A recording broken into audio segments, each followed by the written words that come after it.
진짜 예쁘죠? 너무 예뻐. 안녕하세요, 워치탐닉입니다. 매우 무겁고 큽니다. 무게를 견딜 수 있는 분들에게 추천드립니다. 외형은 나무랄 데가 없습니다. 이제까지 모딩한 것 중 가장 마음에 듭니다. 그래서 리뷰 순서를 앞당겼습니다. 이름은 샥토스로 짓는 거 어떤가요? 지작의 앞글자를 따서 지토스로 짓는 것보단 나은 것 같은데 더 어울리는 게 혹시 있을까요? 산토스는 제 워너비기도 했습니다. 하지만 전 월드타임을 선택했고 제 인생에 산토스는 없다고 생각했습니다. 하지만 이렇게 모딩을 통해 디지털 산토스를 만들었습니다. 물론 진짜 산토스와 금전적 가치는 하늘과 땅 차이입니다. 하지만 어차피 산토스를 살 일 없는 제게 이 시계는 최소 지출로 최대 만족을 줍니다. 까르띠에가 산토스로 디지털 시계를 만들 일 없을 테니 결도 다르고요. 지아로크는 모딩해보니 마음에 안 들어 2번 정도 억지로 쳤습니다. 노력했는데도 도통 정이 안 들더라고요. 이를 통해 팔각 디자인은 제 취향이 아닌 것을 알게 되었습니다. 무엇보다 로얄오크를 완전 벗겨버린 인상이 마음에 들지 않았습니다. 조금 다른 디자인을 샀다면 보다 나았을 텐데 제가 구매한 시점이 너무 초창기라 이 디자인이 다였습니다. 거기다 크기도 작은 모델이라 모딩 환경도 척박합니다. 그런데 이 친구는 크게 두 가지가 다릅니다. 우선 하나는 지샥 메탈 스퀘어의 핵심이라 할 수 있는 브레이슬릿 디자인을 그대로 차용했습니다. 지샥 브레이슬릿만의 독자적인 생김새와 테이퍼드 되는 모양은 지샥의 강인한 이미지와 찰떡입니다. 그렇기에 브레이슬릿까지 산토스를 모방하지 않은 점, 이것은 제게 매우 중요한 포인트입니다. 또 한 가지는 지샥에서 가장 메인스트림인 스퀘어를 근본으로 두고 있다는 점입니다. 이도 매우 중요한 것이 지샥 중에서 가장 질리지 않는 디자인이면서 얼마든지 다른 디자인으로 모딩할 수 있는 모델이죠. 거기다 매니아 분들이 정말 많다 보니 정보 구하기도 매우 쉽습니다. 저도 이 시계 포함 스퀘어만 4개 갖고 있을 정도로 시계 시장 전체에서 가장 호불호 없는 사각형 시계가 바로 지샥 5000번대일 겁니다. 가격이 저렴하고 컬러 베리에이션이 다양해 남녀노소 할 것 없이 하나쯤 있으면 정말 편하게 차기 좋은 친구죠. 역으로 그 장점들이 단점이기도 한데 하나 사면 꼭 옆에 하나가 더 보입니다. 일반 액정, 검은 액정, 빨간 액정, 모서리가 파랗고 노랗고 콜라보도 있고 이렇게 매력적인 게 많은데 어떻게 하나만 사겠습니까? 평생 지샥 스퀘어 하나만 사는 분들은 아마 담배 끊으신 분들과 비슷한 절제력을 갖고 있지 않을까 생각됩니다. 지독하면서 대단한 분들이죠. 저는 정말 못 멈추겠는데요. 최근에 빨대 하나 주문했습니다. 매니아 분들이 왜 그렇게 좋아하시는지 세일할 때 가져보기로 했습니다. 외형은 가장 최신 산토스를 차용했습니다. 여기서 한번 자랑해보자면 지난 성수동 까르띠에 행사에서 1억 넘는 산토스를 착용해봤습니다.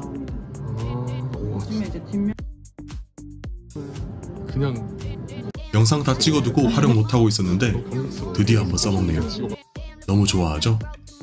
제가 처음 산토스를 알게 됐을 때 다 똑같이 생겨 보였습니다. 뭉뚱그려서 설명해드리자면 거의 모든 디자인이 그렇듯 과거에서 현재로 올수록 점점 크기가 커지고 모서리가 둥그러지고 하나의 라인으로 연결되는 성향이 짙어집니다. 이것도 마찬가지죠. 갈배라 불리는 것과 비교해보면 베젤이 러그와 스트랩까지 이어지는 유려한 라인을 볼 수 있습니다. 러그도 짧아지면서 둥그러지고 크라운 가드 쪽도 보다 유선형을 그리죠. 이런 엄청난 디자인적 변화를 기하면서도 근본적인 디자인과 크게 다른 느낌을 주지 않는 것 참 대단합니다. 괜히 까르띠에 하는 게 아니죠. 밑바탕을 탄탄히 해놓는 것이 얼마나 중요한지 알 수 있습니다. 저는 그 중에서도 산토스 100을 가장 좋아합니다. 가칭, 샥토스 또한 러그 부분까지 산토스가 주는 느낌을 일정 부분 잘 살렸습니다. 이 정도면 대략적인 설명은 끝난 것 같은데요. 사실 지금까지 말씀드릴 건 중요한 것도 아닙니다. 꼭 이야기 드리고 싶은 부분은 바로 착용감입니다. 17.5cm 정도 손목에 맞게 줄여놓은 걸 감안해도 무겁습니다. 무게를 쟀을 때 그리 많이 나가지 않습니다. 비교적으로요.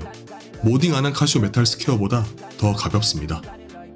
제 오토 시계 중 가장 무겁게 느껴지는 시계보다 더 무겁게 느껴집니다. 왜 그럴까요? 느껴지시죠? 이 압도적인 헤드 사이즈가. 그래서 다른 시계들보다 더 무겁게 느껴지는 듯합니다.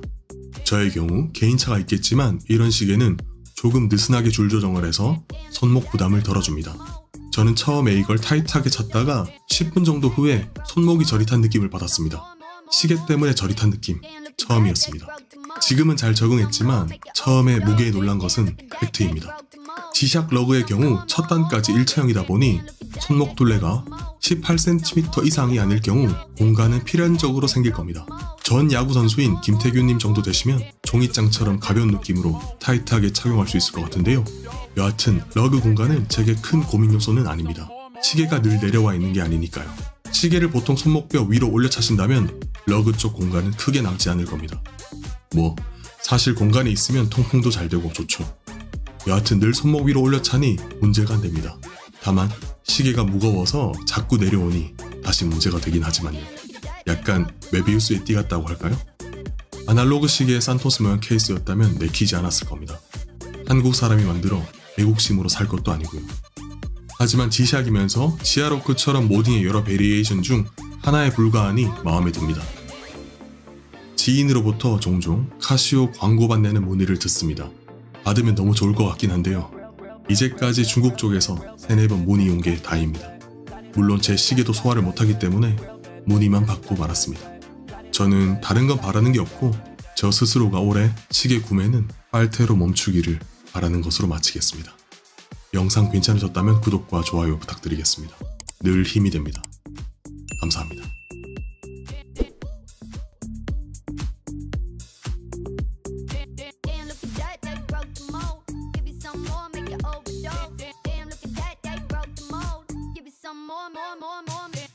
Damn, look at that, they broke the mold. Give you some more, make you overdose. Damn, look at that, they broke the mold. Give you some more. Damn, look at that, they broke the mold. Give you some more, make you overdose. Damn, look at that, they broke the mold. Give you some more. Damn, look at that, they broke the mold. Give you some more, make you overdose. Damn, look at that, they broke the mold. Give you some more.